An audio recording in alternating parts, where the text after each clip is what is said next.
Hope you guys are having a wonderful Maha Shivratri. So, it is the most auspicious festival in the entire Sanatana Dharma, and a very close festival for all the Shaivites who consider Mahadeva alone as the supreme. So I would like to start off, people consider there are some misconceptions about this Maha Shivratri. You know, the main story behind this Maha Shivratri is the episode of Lingodbhava, where Mahadeva appears in the size of a span, in the size of a thumb initially, and then he grows in size, and Brahma and Hari go in search of the beginning and end of Lord Shiva. So that's the real theme behind Lingodbhava. So the Parvati Parameshwar Kalyanam is supposed to have happened on another date, but due to Kalpa Beda, there are some, references in the Puranas which describe the Kalyanam, happened, or the marriage between Parvati Mata and Parameshwara happened on a different date actually. Because there are some people who try to say that this Mahashivratri is actually related to the Parvati Parameshwara Kalyanam, but not at all. That is said out of the dvesham that they have for Lord Shiva. They don't want to accept that the main theme or the main story behind this celebration of Mahashivratri is the episode of Lingodbhava, where Brahma and Hari go in search of the beginning and end of Mahadeva, and they fail to locate the ends. So that's the real theme behind. And there are different levels of fasting also. So you can either do a nirjal fast, that is without water, or you can fast with water, and you can fast with fruits and water, or you can fast with by avoiding rice and beans at the end of the day. So these kind of things are there. And so one needs to understand this, the real theme behind Mahashivratri. So if you see, the story of the Lingodbhava comes in almost all the Puranas. If you take the 18 Mahapuranas, almost in the 15 Puranas, and I'll be covering about this topic also in my second book in a very detailed way. I would have touched upon some of the references. 15 out of the 18 Mahapuranas talk about this episode of Lingodbhava. So very close to the hearts of Shiva Bhaktas at the end of the day. There are many takeaway points that are quite interesting. It's a widely known story. It's a widely known story by Shiva Bhaktas, but there are many takeaway points in that story. So as you all know, where Vishnu is in Yoga Nidra, and then Vishnu is actually meditating on he is basically in Yoga Nidra, and then Brahma appears from the navel of Vishnu, and then both of them have an argument about supremacy. Vishnu claims that he is the supreme, and whereas Hari, whereas Brahma claims that I am the supreme and I am the one who created you, and both there ensures that actually they engage in a fight at the end of the day. And then Mahadeva appears. So here the point to be noted is he appears in the size of a span, or in the size of a thumb. Angushta matraha purushantaratma sadajananam hridaye sannivishtaha. So just like what you see here, as he appears in the size of a span, that is in the linga, as a linga. So if you see the linga also, it looks like, like the size of, it's like a thumb. When you do a thumbs up, it exactly looks like a linga. So that's how he appears, he appears in the size of a span, in the size of a thumb basically. And then he grows in size, and then infinite sparks appear from that fiery linga. And here Mahadeva makes a statement. Mahadeva is very well aware that he is the supreme, but he doesn't say, "Oh, I'm the supreme, you gotta worship me." He says, please try to locate my beginning and end. Whoever locates my beginning or end will be considered as the supreme. So he conducts a test to them, and they also accept it, because looking at the divine resplendence, radiance of that linga, Brahma and Hari were really perplexed, and they accepted to the test that was conducted by Lord Shiva. And Brahma goes in search of the head of Mahadeva, Hari goes in search of the feet of Lord Shiva, and both were unable to locate. So this story, we see that the Supreme is always beyond arrogance. Aditya Varnam Tamasak Parastat. Tamasak Parastat means one who is beyond ignorance or arrogance or ahankar. Darpahara. The Mahadeva is described as Darpahara, one who destroys the arrogance of others. So Brahma and Hari were bound by arrogance, and that's why they claimed themselves as the Supreme. I am the Supreme. No one is greater than me, and no one is equal to me. In fact, there is a place where Nrisimha claims Vishwadikak Swatantrascha.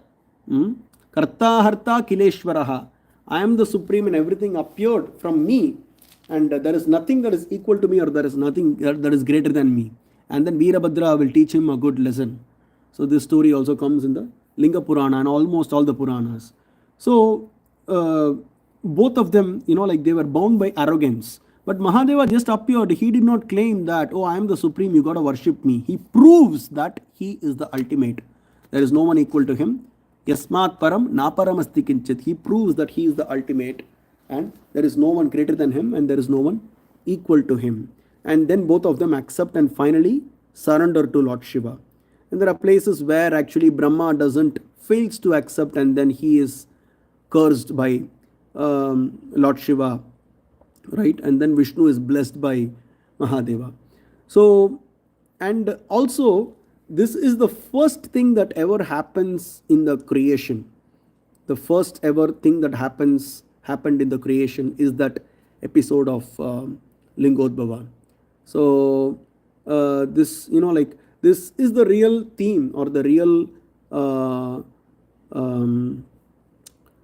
reason behind Maha Shivaratri.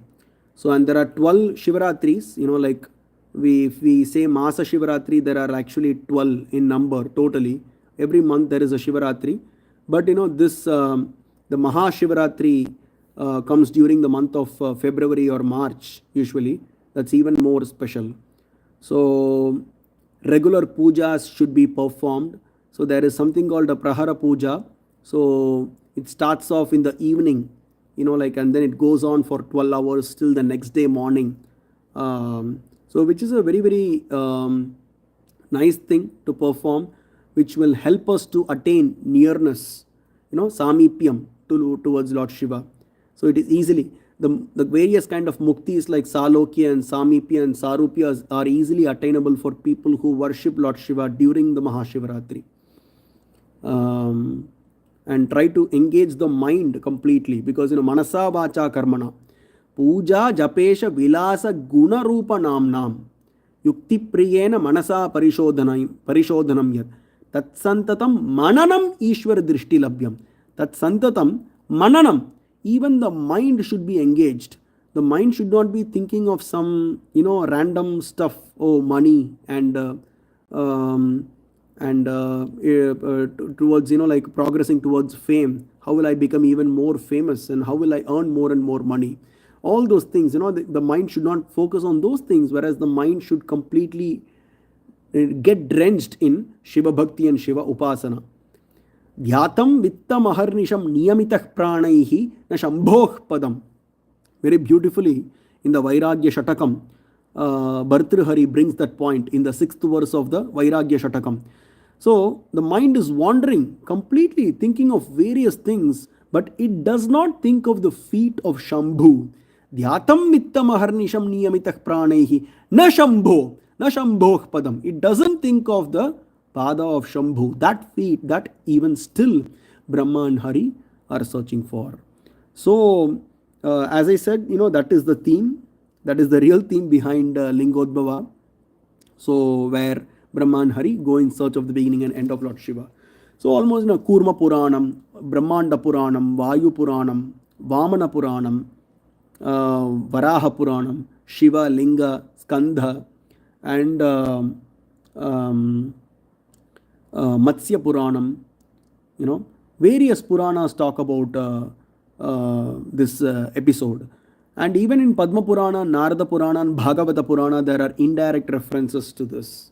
Vishnu himself accepts in the Padma Purana, Patala Kanda, 114th chapter, he accepts that, there is, I have been still searching for your feet for crores and crores of years. Varsha Koti Sagasram tu Sagasrabdham Tatanvakam Bhaktya Sampujito Pisha Padhono Darshitastvaya.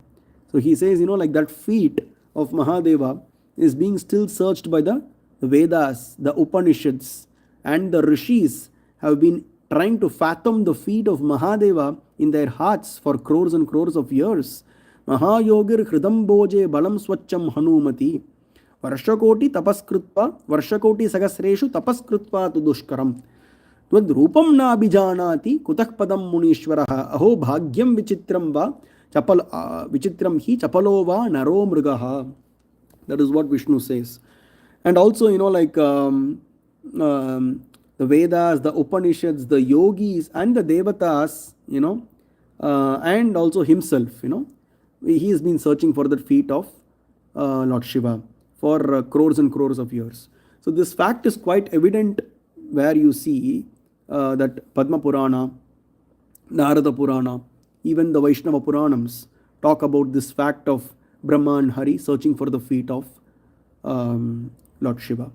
So that is the central theme, and that is the main story behind the Maha Shivaratri. One definitely needs to know, because there are some people who try to create a misconception about this. So one has to be careful. Shiva Bhaktas should understand that the main theme or the central theme behind Maha Shivaratri is the episode of Lingodbhava, which has been spoken of in all the Puranas, and is also quite relatable philosophically and from the bodily perspective, because it describes the Sushumna Nadi. Sushumnaya Shivo Deva Idaya Devata Harihi Pingalaya Virinchihi.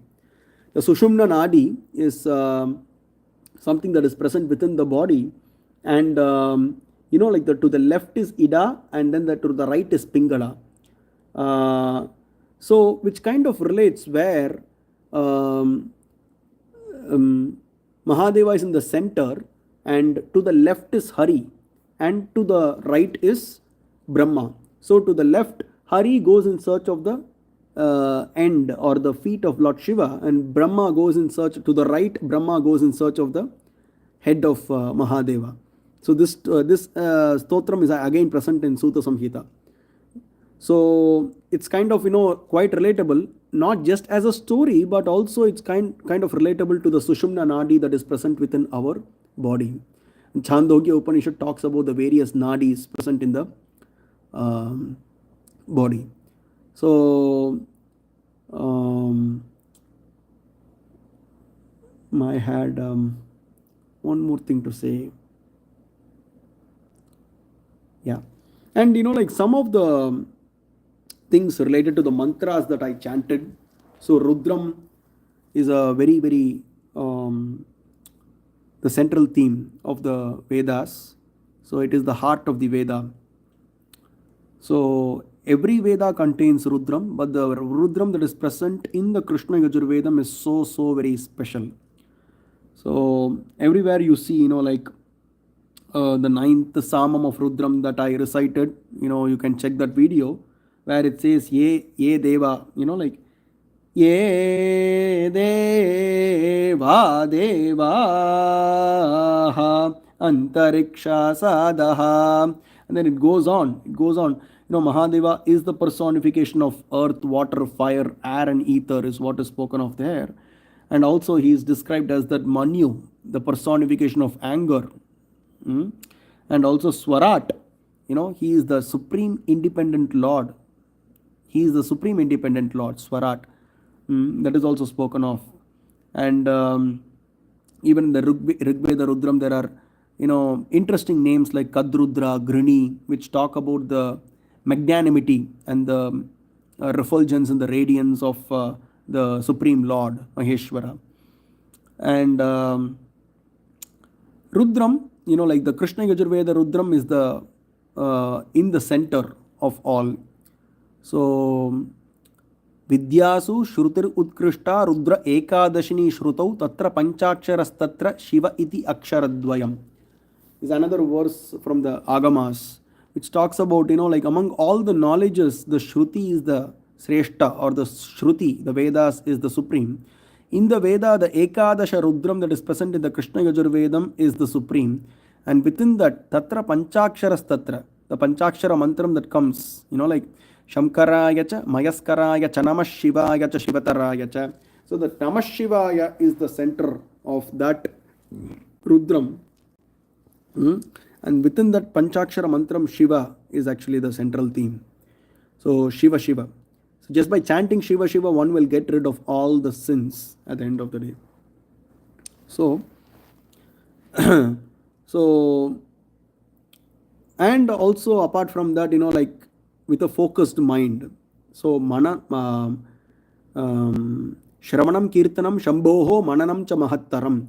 So all the three things, like while doing your puja, you need to make sure that your mind also thinks of Lord Shiva. Mind thinks of Parvati Mata and Parameshwara sitting together and blessing you. So it should think of that. So if the mind keeps on wandering, Manasa, Vacha and Karmana, the Vacha just, in words you're glorifying Lord Shiva, you're chanting the mantras and you're performing activities, Dupam, Deepam, Naivedyam and all those things, but your mind thinks of something else, then there is no point. The mind should be focused on also thinking about Lord Shiva.